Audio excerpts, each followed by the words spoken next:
Hi there. Until today I believe that it was the Jason report under Ronald Reagan that first outlined the problem of climate change, the fact that it was man-made. Of course, Mr. Tyndall had proposed a theory that carbon dioxide could be possible for global warming in the 1850s already, but I didn't know that it was clearly outlined as a theory, as a concept from A to Z already in 1957, between 1957 and 1959. And I can give you the audio here. This is from a record from General Electric, one of the big industrial firms. So they, of course, also knew about this. Do man's puny efforts make any significant change in the carbon dioxide balance? Very significant. The burning of coal, oil, and wood in industrial processes and other human activity is releasing 6,000 million tons of carbon dioxide into the atmosphere each year. Dr. Plass says that after balancing out the contribution from the organic world, this man-made contribution is larger than any of the natural contributions. If all this extra carbon dioxide stays in the atmosphere and no other conditions change, man is actually causing the average temperature to rise 2 degrees per century. And man will probably add more and more as the years go on, I suppose.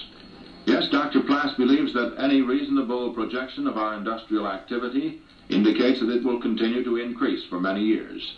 Direct measurement of the carbon dioxide in the atmosphere tends to show that the carbon dioxide content has gone up 10% during the last half-century.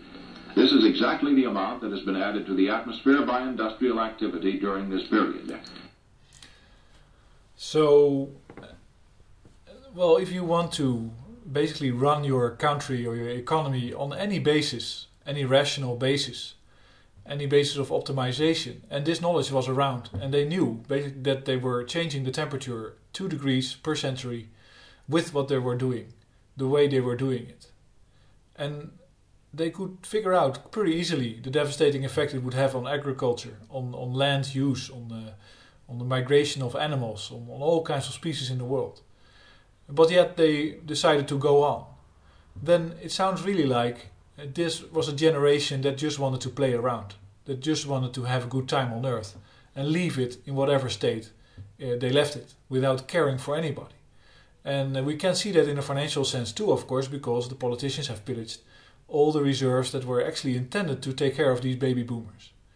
But it is a criminal offense to the younger generation to know that in 57 they knew, in 79 they knew, in 88 they talked about it. In 94 they talked about it. In 2000 they talked about it. And nothing happened. It's really disgusting, and I think they should all pay for this.